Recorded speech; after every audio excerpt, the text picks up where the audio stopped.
नमस्कार दोस्तों, मैं अंकुर उपाध्याय स्वागत करता हूं आप सभी का आपके अपने YouTube channel share market analysis में। बाजार में गिरावट और बढ़ते हुए दिख रही है और यही एग्जैक्टली मैंने आप सभी के साथ इससे पहले वाली वीडियो में शेयर किया था। और आज की गिरावट केवल आज के लिए होगी और हो सकता है सेकेंड हाफ में एक शार्प रिकवरी तेजी भी देखने को मिले आपको। अगर ऐसा होता है तो समझ लेना शॉर्ट कवरिंग चलने लगी।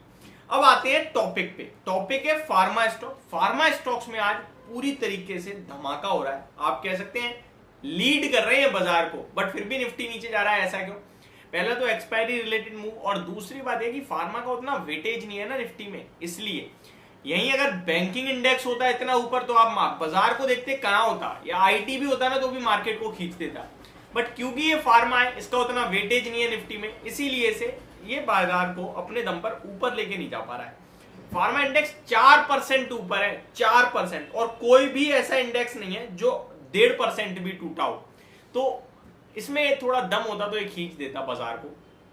निफ्टी ऑटो 1.25% नीचे है, बाकी कुछ भी नीचे नहीं है। फार्मा 4% ऊपर है और रियलिटी में भी 1.5% की तेजी है, बट दोनों ही वेटेज के मामले में उतने हैवी नहीं है निफ्टी में। अब आते हैं फार्मा स्टॉक्स पे। आज तो जो फार्मा स्टॉक देखो वहीं बड़ी तेजी है। एबॉट इंडिया 3% ऊपर दिख रहा है, एल्कम लैब 1% ऊपर दिख रहा है, औरो फार्मा 6.25% ऊपर है, बायोकॉन 3.25%, जाइडस लाइफ 5%, सिप्ला तो 10.5% भाग गया, doctor ready 2.5%, Divi's lab 3%, GlaxoSmithKline आज फ्लैट है, कुछ नहीं कर रहा, Glenmark 2.5%, gland pharma 6%, granules India 3.5%, Ipca lab 4.5%, Laurus labs 2%, Lupin 5%, नेटको pharma 4.5%, Pfizer कहते हैं इसे, पी फाइजर नहीं, माफ किया, 2% ऊपर, सैनोफी 0.5%, सन फार्मा 4%, टोरेंट फार्मा 1% पूरी तरीके से तेजी आ रही है आज फार्मा में। और इसका मेन कैंडिडेट, जो आप पूरा श्रेय जिसे दे सकते हैं वो सिप्ला।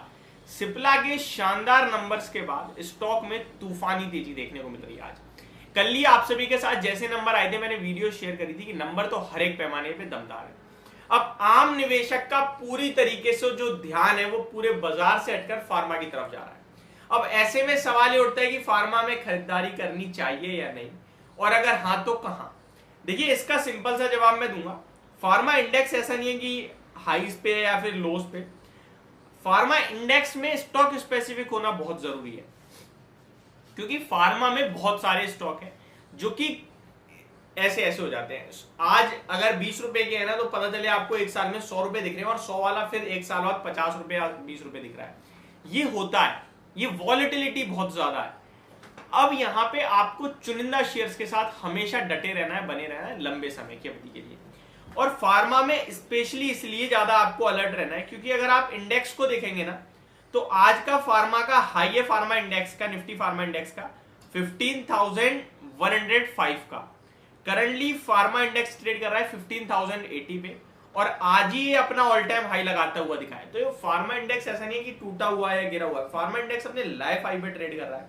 तो ये चीज भी आपको डेफिनेटली थोड़ा सा ध्यान में रखनी है। ऑलरेडी काफी बड़ी तेजी बन चुकी है फार्मा इंडेक्स में, तो स्टॉक स्पेसिफिक बहुत ही ज्यादा चुनिंदा शेयर ही लेना। ट्रेडिंग कर रहे हो तो प्रॉपर स्टॉप लॉस रखना।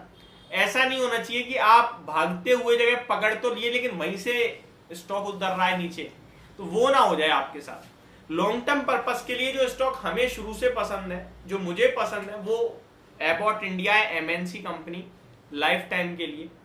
सिप्ला का शेयर है। इसके पीछे का लॉजिकल रीजन है कि जो कॉमन बीमारियां होती है ना, कोल्ड कफ या फीवर वगैरह, उसमें सबसे ज्यादा सिप्ला की टैबलेट्स यूज होती है। और स्पेशलिटी का जो काम होता है, या फिर आप कह सकते हैं कि मतलब रेयर केस वाली बीमारी, अब मान के चलो किसी को ईएनटी यानी ईयर नोज एंड थ्रोट का प्रॉब्लम है, तो वो अब बार बार नहीं होती बीमारियां, तो उसकी मेडिसिन नहीं। सिप्ला मेनली उनमें ज्यादा इन्वॉल्व है जो रेगुलर बेस पे लोगों को प्रॉब्लम होती है, तो इसलिए सिप्ला पसंद आता है। एंड डीवीज लैब हमारा बेस्ट स्टॉक है एपीआई के मामले में, जो सॉल्ट होते हैं। तो ये मेरे टॉप 3 पिक्स रही हैं हमेशा से, और उन्हीं पे मैं बैट करना चाहूंगा लॉन्ग टर्म के लिए। उनमें से भी सिप्ला ऑलमोस्ट अपने 52 वीक हाई लाइफ हाई के आसपास पहुंच गया है। इनफैक्ट आज आई थिंक हिट भी कर नहीं, 1220 रुपए का 50 लाइफ हाई है स्टॉक का, स्टॉक अभी 1185 पे ट्रेड कर रहा है।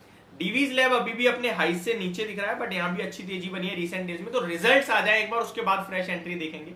एबॉट इंडिया भी ऑलरेडी हाइस पे है, यहाँ कोई मतलब नहीं बनता। 16,000 रुपए पे एबॉट इंडिया मैंने आप सभी के साथ शेयर किया था। ये स्टॉक अभी 24,000 हो रहा है, ऑलमोस्ट 23,700 का शेयर है। 23,900 का हाई लगाया इसने, लाइफ हाई, और 205 रुपए का लाइफ लो है। तो बहुत बड़ा पैसा बनाया इस स्टॉक ने लंबी अवधि में। सिप्ला ने भी लंबी अवधि में बहुत बनाया, पर अभी नहीं दिख रहा है यहाँ से कोई स्टॉक मेरे को जो मैं कहूँ ट्रेडिंग पर्पस से डेफिनेटली आपके लिए मौके बन रहे होंगे। सन फार्मा हो सकता है, ऑरो हो सकता है, ग्लेनमार्क हो सकता है, सिप्ला भी हो सकता है।